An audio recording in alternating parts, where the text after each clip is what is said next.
Le Congo-Brazza, nous en parlons, nous évoquons la situation des retraités qui réclament 21 mois d'arriérés de pension. Marc Abouflan, vous aviez la parole avant la pause. Oui, je disais que nous avons des institutions de prévoyance qui sont mal gérées.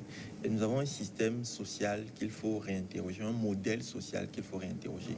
D'autant plus que de jour en jour, vous savez, dans beaucoup de pays développés, on repousse au fur et à mesure l'âge de départ à la retraite pour ne pas avoir beaucoup de retraités sur le dos. Et je disais aussi que les institutions de prévoyance ont du mal à gérer des retraités après, en tout cas les ayants droit des retraités après leur décès, parce qu'ils ont déjà du mal à prendre en charge ceux qui sont vivants, ceux qui sont retraités et vivants. Et donc, ils mettent tout en œuvre pour décourager les ayants droit à postuler aux différentes primes et choses auxquelles ils ont droit. Et donc, je pense, aujourd'hui, ce qu'il faut, c'est de réétudier notre modèle social et d'avoir un modèle social qui est adapté au contexte africain. Ce que l'Afrique a fait sur la sécurité sociale, la prévention sociale, c'est de calquer des modèles européens, alors que les sociétés européennes, nous connaissons leur fonctionnement. C'est des sociétés, en tout cas, qui n'ont pas une évolution pyramidale comme nos sociétés africaines. Autre chose, ce sont des sociétés où la grande majorité est formalisée. Même, vous voyez, des entrepreneurs, des gens qui sont dans des secteurs du tertiaire, qui payent véritablement la sécurité sociale. Par contre, chez nous, vous avez la grande majorité des travailleurs qui n'est même pas déclarés, qui ne payent rien. Et donc, toute cette majorité-là pourrait, éventuellement, si on trouve les voies et moyens pour en faire des contribuables à la sécurité sociale, pourrait rehausser l'assiette de sécurité sociale et donc le montant qui devrait servir à prendre en charge les retraités.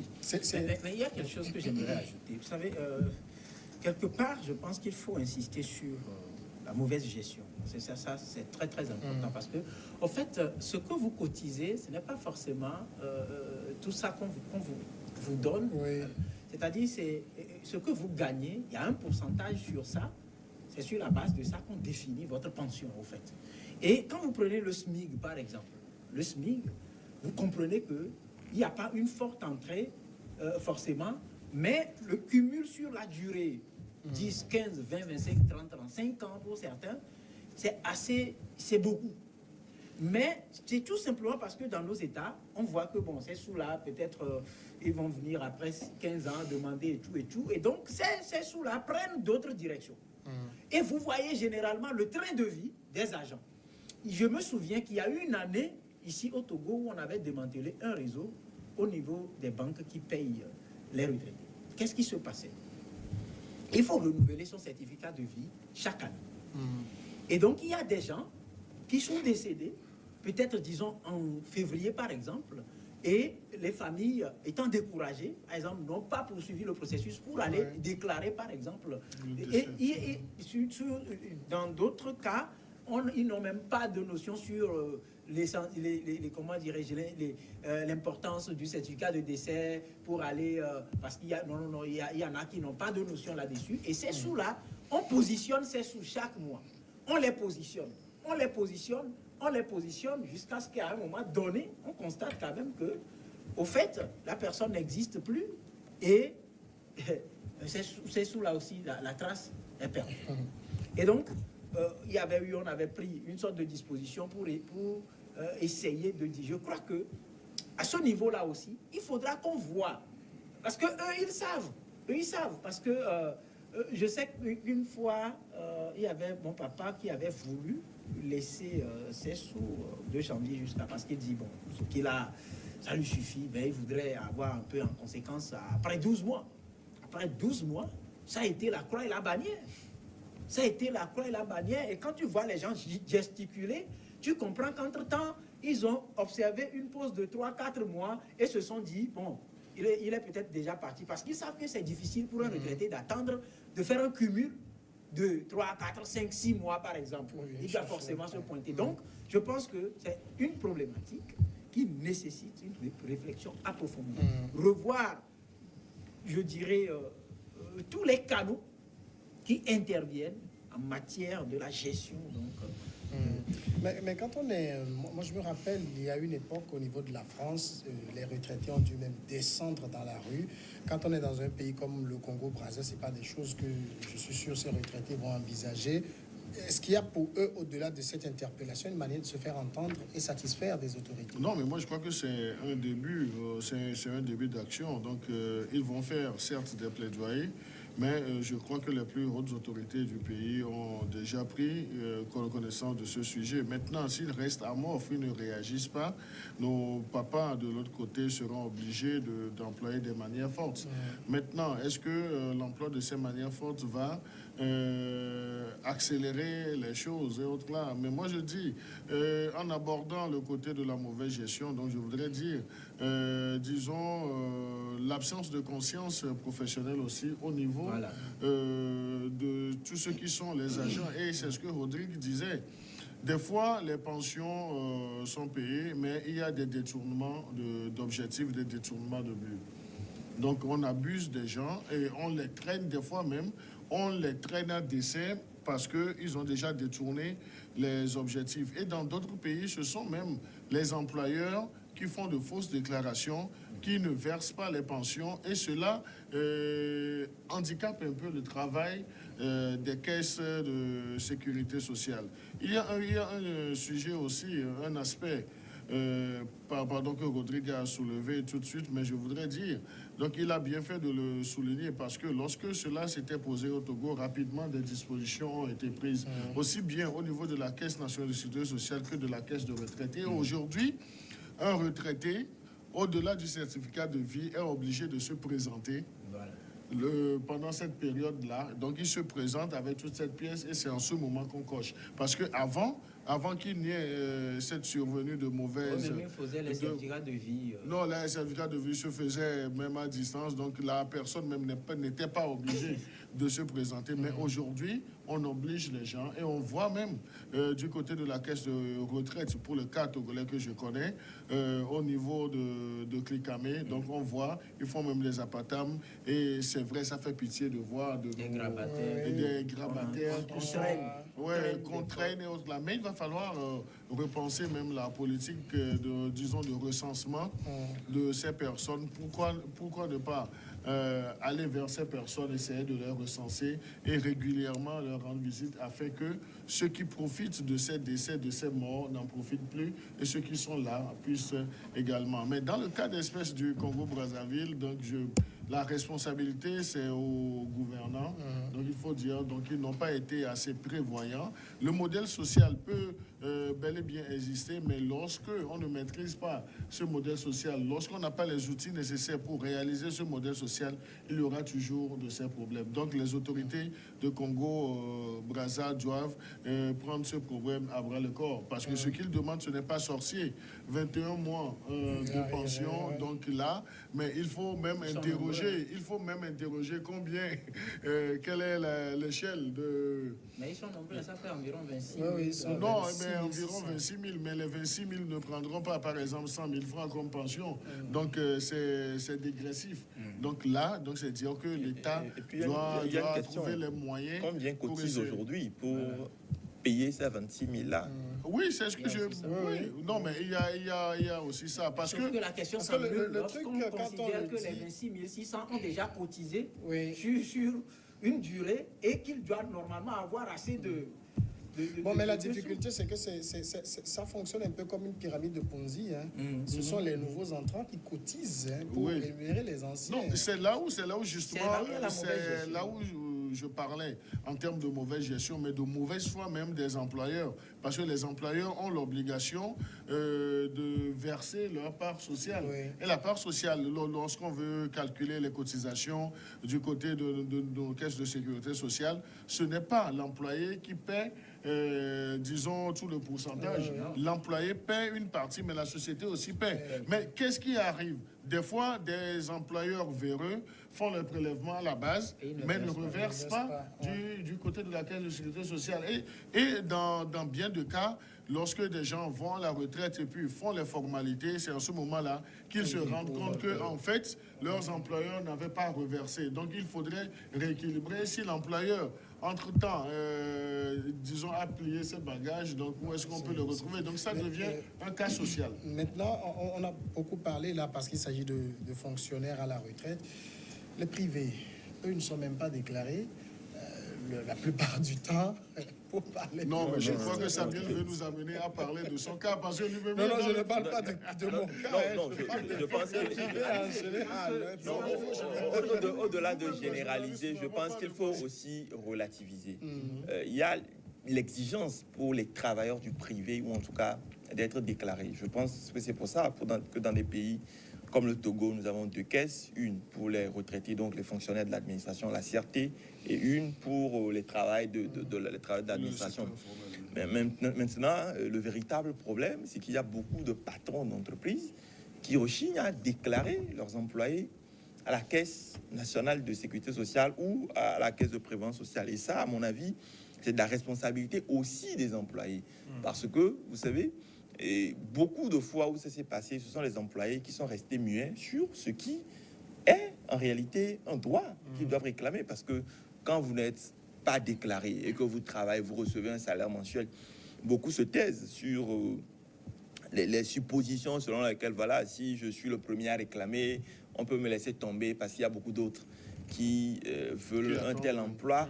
Mais à un moment donné aussi, il faut savoir choisir entre travailler à tout prix et travailler dans les conditions idoines. C'est vrai qu'au-delà du secteur privé où il y a beaucoup de personnes, beaucoup d'entreprises sérieuses dans le secteur privé qui déclarent et payent, un certain nombre d'entreprises aussi mitigées dans le secteur privé qui soit ne déclarent pas du tout, qui soit déclarent et comme le disait Credo tout à l'heure, prélèvent même des fois dans le pourcentage des salariés, mais ne reversent pas la part des salariés à la caisse, ou des fois simplement prélèvent, en tout cas prélèvent la part du salarié, les reversent, mais ne reversent pas leur part d'employeur à la Caisse nationale de sécurité. Et puis, il y a aussi le fait qu'il ne faut pas oublier que dans beaucoup de nos pays, surtout en Afrique, le secteur informel est très développé et c'est ce secteur informel qui emploie la grande majorité de citoyens. Et dans ce secteur informel, il n'y a même pas de déclaration à l'administration jusqu'à parler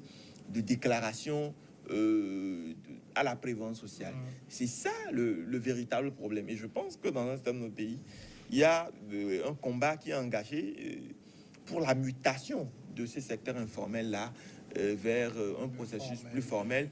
Mais tant qu'on n'aura pas une économie, en tout cas, peut-être pas à 100%, mais à 90% formelle, on aura toujours ces problèmes de personnes qui ne sont pas assurées, de personnes qui ne sont pas déclarées à la caisse sociale. Et il ne faut pas oublier aussi que ce ne sont pas les caisses seulement qui préparent les retraités. Il y a des retraités, des entrepreneurs qui travaillent dans un certain nombre de secteurs qui eux-mêmes préparent leur retraite sans forcément passer par ces caisses de prévoyance-là qui, on l'a démontré tout à l'heure, dans leur gestion, sont limites pas forcément. Je pense prévoir l'avenir, ce n'est pas forcément sur la base de chaque mois, c'est pas... Oui, c'est vrai. Vous savez, il y a des gens qui ont du mal à joindre les deux bouts, mais qui s'arrangent quand même pour faire un certain nombre de réalisations. Et je pense que prévoir son avenir, qu'est-ce qu'on devient dans ces années invalides, fait partie aussi de ça. Vous savez, pour l'exemple que je connais le plus pour le Togo, vous savez, tous les fonctionnaires, tout travailleur togolais, sa première réalisation, c'est de penser à avoir un lopin de terre, une maison et tout. Mais on oublie qu'au-delà d'avoir une maison, au-delà d'avoir un lopin, au-delà d'avoir un véhicule et tout, l'un des aspects importants, c'est qu'est-ce qu'on devient quand on est invalide. Parce que, quoi qu'on dise, les âges passent et nous tous, on doit passer quelque part par cette case. Mais une précision, Samuel, parce que là, ça pose toujours le problème de gouvernance. Nous sommes dans un le problème de gouvernance, il est constaté. Oui, constaté. Mais Credo l'avait dit en début d'émission, les inspecteurs qui sont censés faire le travail, ils le font au prorata des enveloppes que les patrons leur donnent. Et ils s'enferment dans le bureau du patron, il produit son rapport, et il sort, il va prendre la bière, manger des brochettes et tout. Et puis il oublie, il sacrifie comme ça ces pauvres-là qui, au finish, se retrouvent sur le carreau. Donc, je pense que il faut, c'est pour ça que j'ai dit, il faut carrément s'asseoir pour réévaluer, comme Marc l'a dit tout à l'heure, réinterroger même le modèle que nous avons là, et voir d'où viennent les ratés, les ouvertures qui favorisent donc cette situation-là. D'accord. Qui fait mal. Le second sujet, c'est la République démocratique du Congo. Nous évoquons cette tension entre la coalition Kabila et Tshisekedi. Des tensions ont éclaté dimanche au sein de la coalition au pouvoir en RDC. Le responsable du parti de M. Tshisekedi et de sa coalition CAP pour le changement CACH, Jean-Marc Kabound, a annoncé l'arrêt de toute discussion avec le Front commun du Congo, le FCC pro-Kabila. Vice-président de l'Assemblée nationale, M. Kabound, accuse des individus d'avoir brûlé une affiche de M. Tshisekedi à Kolwezi. C'est dans le sud-est sur la base d'une vidéo qui circule sur les réseaux sociaux. Dans son tweet, il juge inacceptable que l'affiche ait été brûlée. Par conséquent, nous avons arrêté toute discussion avec le FCC jusqu'à ce que les responsabilités soient établies. De l'autre côté également, c'est que on a accusé aussi les pro-Tshisekedi d'avoir déchiré une affiche de M. Kabila. On a l'impression que c'était dans un jeu d'enfant, là. Tel déchire la photo de tel et puis on se bat dans la cour. Non, mais moi je crois que le prétexte a été trouvé.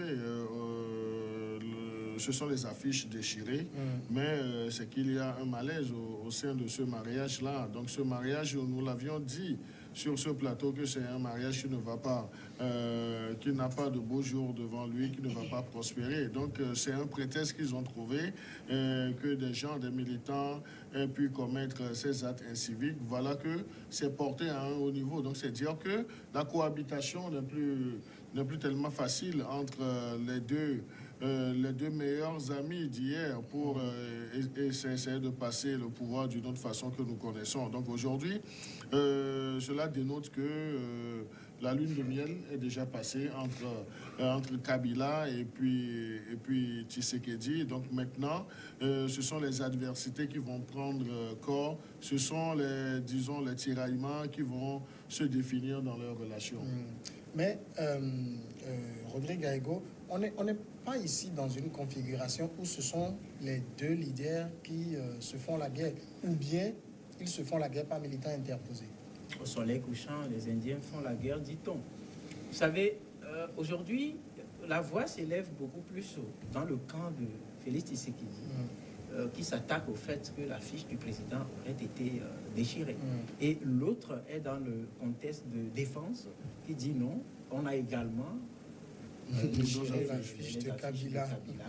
Et donc, on appelle... Comme si en déchirant les affiches, ça créait des blessures sur non, le corps des gens. c'est-à-dire qui veut noyer son chien la plus de rage. C'est de cela qu'il s'agit. Parce qu'on l'avait dit autour de ce plateau, c'est un mariage qui a permis quand même de sauver une certaine face à un moment donné.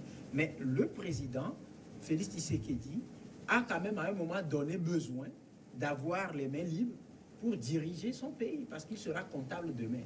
Et aujourd'hui, vous prenez son gouvernement, il n'est pas le patron du gouvernement. C'est un gouvernement qui a une forte popularité acquise à la cause de Kabila. Vous allez à l'Assemblée nationale, pareil.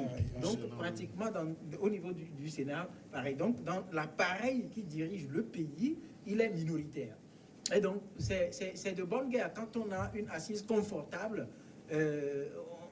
on peut commencer par esquisser des pas d'une sorte d'indépendance, c'est-à-dire se débarrasser un peu, mais on cherche les prétextes. C'est en cela que il faut quand même fouiller, être curieux, fouiller pour se dire non, on a déchiré telle affiche ici. Qu'est-ce que vous fouillez en allant vous rendre compte qu'on a déchiré l'affiche? Vous comprenez, non? Enfin, c'est mon point de vue. Maintenant, il faut déjà commencer par mesurer les pour et les contre, parce que de l'autre côté, on sent que la rupture arrive. Et on sent que si cette rupture arrive, ça va faire mal. Et donc, on joue la défense pour dire non, on lance un appel, on ne doite pas le camp Félix Tshisekedi, on ne doite plus son propre camp, c'est-à-dire le camp Kabila, mais on pense peut-être que c'est un acte posé par quelqu'un d'autre pour provoquer une certaine rupture. Alors, et donc, je pense que là, les deux camps sont en train de se battre. Kabila, le camp de Kabila qui se bat contre le divorce et l'autre qui se bat pour la rupture. Il y a aussi, c'est surtout le président du parti de Tshisekedi, Jean-Marc Kabound. on a plus l'impression qu'il jette de l'huile sur du feu, comme plus qu'il n'en était.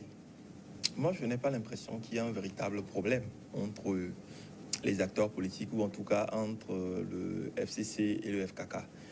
À mon avis, ce qui se passe aussi, c'est le jeu de quelques outsiders de chacun des côtés qui n'ont pas de véritable responsabilité dans le nouveau gouvernement qui est formé, qui se sont vus un peu en marge de tout ce qui s'est joué ces derniers temps et qui essayent d'attiser un peu tout ce qu'ils ont comme levier aujourd'hui pour tourner la face vers eux. Parce que Jean-Marc Kabou, même s'il est le président de cette coalition-là, il n'a plus de véritable poids. C'est pour ça que vous le sentez jouer ce que vous appelez tout à l'heure un jeu d'enfant, parce que dire tel militant a déchiré telle affiche, tel autre militant aurait fait ci, mais pour des responsables de ce niveau, je pense que ce n'est pas quelque chose qui devrait poser débat. Et c'est pour ça que je pense que l'objectif n'est pas véritablement, ce n'est pas qu'il y a un véritable problème au sein de ces coalitions-là, mais ces personnes-là qui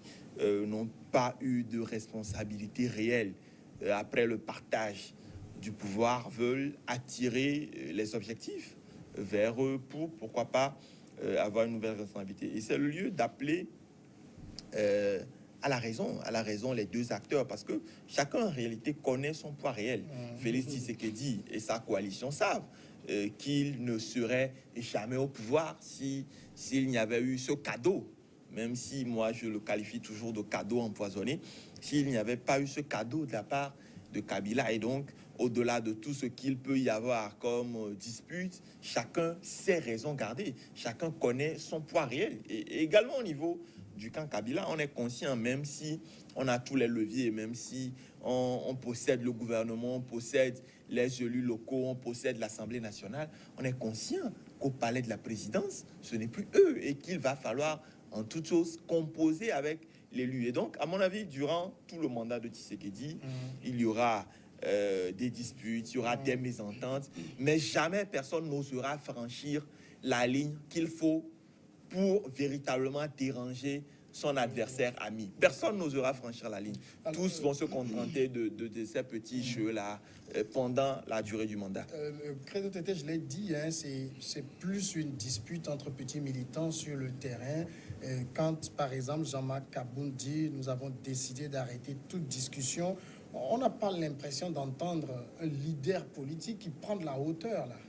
Non, mais à un certain moment, lorsque les sujets manquent aux leaders politiques, donc ils prennent les bisbilles et ils veulent transformer, ils veulent tellement l'atomiser. Et c'est ce qui arrive entre le clan Kabila et puis le clan Tshisekedi. Ce sont des gens qui ont passé le clair de leur temps à ses pieds politiquement. Donc aujourd'hui, chacun veut se débarrasser de l'autre.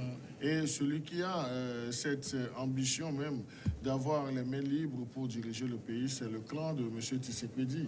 Parce que très tôt, lorsque nous avons vu comment est-ce qu'il est arrivé au pouvoir avec, disons, le soutien tacite de Kabila et les premières heures même de ses actions politiques. Donc, on a vu qu'en fait, le gars est redevable à M. Kabila et M. Kabila aussi a utilisé cette brèche pour communiquer autrement. Donc, et je crois que tu t'en rappelles, nous en avions discuté sur ce plateau. Donc là, il n'y avait pas de problème réel si c'était seulement des affiches déchirées, parce que on peut considérer cela comme des actes inciviques de leurs militants. Mais en faire une affaire d'État au niveau des états-majors des partis politiques, donc c'est dire qu'en fait, ils ont d'autres problèmes.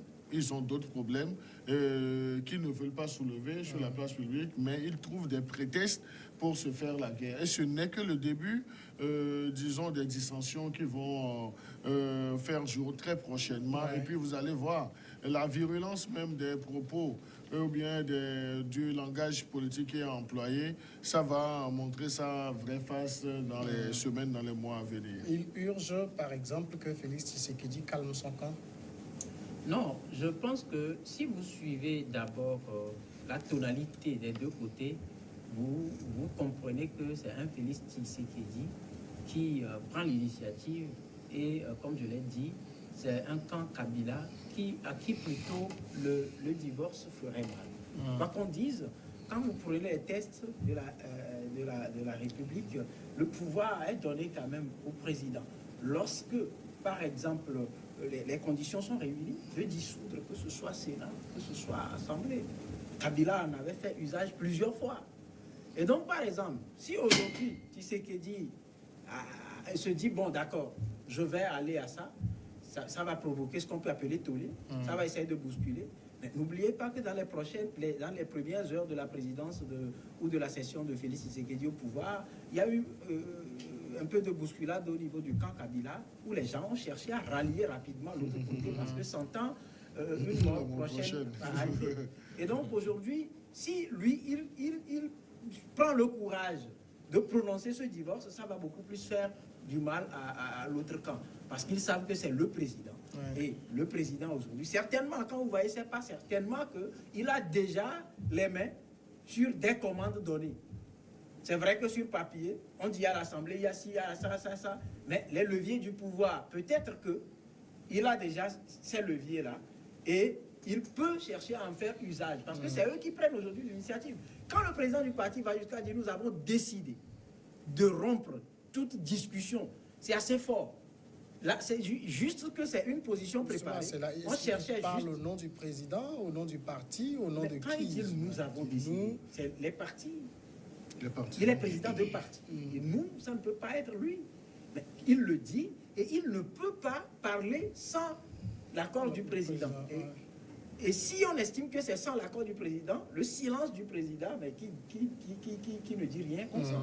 Et donc, moi, il faut quand même, à un niveau donné, à un moment donné, essayer de calmer les ardeurs pour voir si ces options-là vont contribuer à l'apaisement en RD Congo. Ou bien Moi, je pense que Tshisekedi n'a aucun levier de pouvoir, aucune commande véritable. Ceux qui dirigent le Congo, ce sont les multinationales qui extraient toutes sortes de minerais existants au Congo. C'est eux qui dirigent véritablement le Congo. Tshisekedi n'a aucun poids. S'il avait un poids, on l'aurait vu à son arrivée. Il n'aurait pas entendu plus de 3 mois avant de nous sortir un gouvernement qu'il avait déjà. C'est-à-dire qu'il a fallu s'entendre avec le camp d'en face, qui a depuis toujours été l'allié de ces véritables décideurs du Congo. Et il y a l'autre aspect qu'il ne faut pas oublier, c'est que au-delà de tout ce qu'on peut reprocher à Kabila, on peut lui dire qu'il n'est pas le président, mais Kabila détient toujours la force économique aujourd'hui au Congo-Kinshasa. Et cette force fait de Kabila une puissance dont Tshisekedi a peur. Et c'est pour ça que je pense qu'il peut y avoir des bisbilles entre eux. Et que ces annonces-là, ce sont des partis... C'est un jeu auquel chacun joue pour tester jusqu'où il est prêt à aller avec son adversaire. Mais jamais personne n'oserait franchir la ligne rouge. La pause et on revient après le journal.